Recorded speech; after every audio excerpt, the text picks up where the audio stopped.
मैं अभी साइबेरिया में हूँ, दुनिया की सबसे ठंडी जगह पर।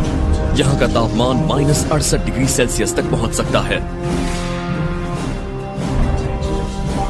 मैं उन लोगों से मिलने वाला हूँ जो यहाँ जीने का तरीका जानते हैं और उनकी कुछ तकनीकें भी सीखने वाला हूँ। एक याक हमारी जिंदगी कैसे बचा सकता है और ऐसी चीजें खाते हैं जिन्हें खाने के बारे में हम सोच भी नहीं सकते। पर इस सब के लिए मुझे पार करना होगा खतरनाक सायन पहाड़ों को।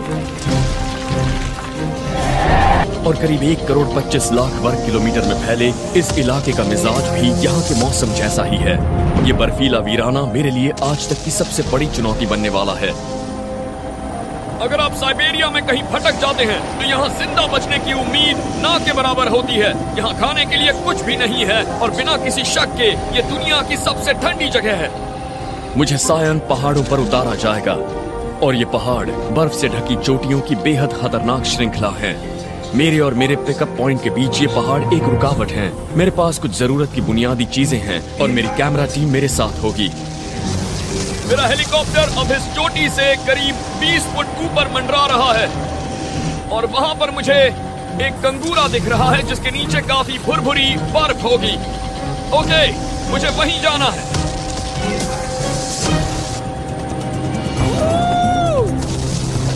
इस ऊंचाई पर अगर कोई गलती हुई तो मेरे पैर या रीढ़ की हड्डी टूट सकती है। मुझे नीचे लुढ़कते हुए अपने शरीर को अच्छी तरह से समेट कर रखना होगा।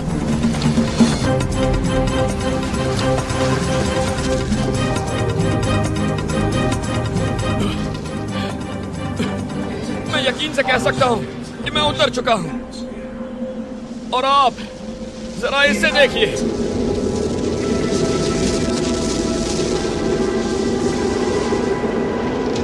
मैंने आज से पहले इतनी ठंड कभी महसूस नहीं की है। इस ठंड में तो जैसे मेरी हड्डियां भी कांप रही हैं। तापमान -30 के नीचे हो। यहाँ की ठंड बहुत जबरदस्त है। ऐसा लगता है जैसे ये त्वचा को छील रही हो। यहाँ हाल ये है कि अगर नाक से कुछ निकलता भी है तो वो जम जाता है। इस बात में कोई शक ही नहीं है कि यहाँ रहने वाले जीव बड़े ही असाधारण हैं। मैं जिस हवा में सांस ले रहा हूँ वो भी बहुत ठंडी है और जैसे ही तापमान -40 के नीचे जाता है हमारे फेफड़ों में बर्फ के क्रिस्टल्स बनने लगते हैं और मुंह से खून आने लगता है। फेफड़ों को अगर फ्रॉस्ट बाइट हुआ तो फिर मौत तय है। साइबेरिया दुनिया की सबसे खतरनाक और ठंडी जगहों में से एक है और यहाँ का तापमान इस ऊंचाई की वजह से और भी कम है। साथ में ये हवा भी चल रही है। हवा ज्यादा तेज नहीं है लेकिन ये हर जगह पहुंच रही है। अब मुझे जल्द से जल्द नीचे घाटी में पहुंचने की कोशिश करनी होगी। अगर आप 24 घंटों के अंदर एक जमी हुई लाश नहीं बनना चाहते तो आपको लगातार चलते रहना होगा। घाटी की तलहटी पर भी हवा है लेकिन ये उतनी खतरनाक नहीं है जितनी ऊपर थी। आप देख सकते हैं पहाड़ों के ऊपर से सूरज निकल रहा है और वो थोड़ा सा लाल भी है और यहाँ उत्तरी गोलार्ध में इसका मतलब है कि मौसम अब बदलने वाला है और अक्सर वो पहले से भी ज्यादा खराब होगा। यहाँ एक पुरानी कहावत है, रात का लाल आसमान पशुपालकों के पूरे होंगे अरमान। सुबह का आसमान हुआ लाल, समझ लो वो है मुसीबत का दूसरा नाम।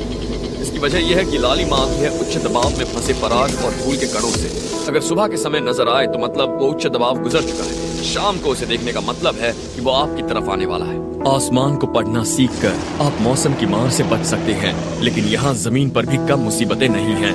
पहाड़ से नीचे आने के लिए सबसे जरूरी है कि आपकी सोच पॉजिटिव हो, आपके अंदर ये काम करने का आत्मविश्वास हो। जब लोग जरा सी लापरवाही करते हैं तभी हादसे होते हैं, वो फिसल जाते हैं। तो बहुत जरूरी है कि नीचे उतरते वक्त आप अपनी रफ्तार खुद तय करें। पहाड़ को अपने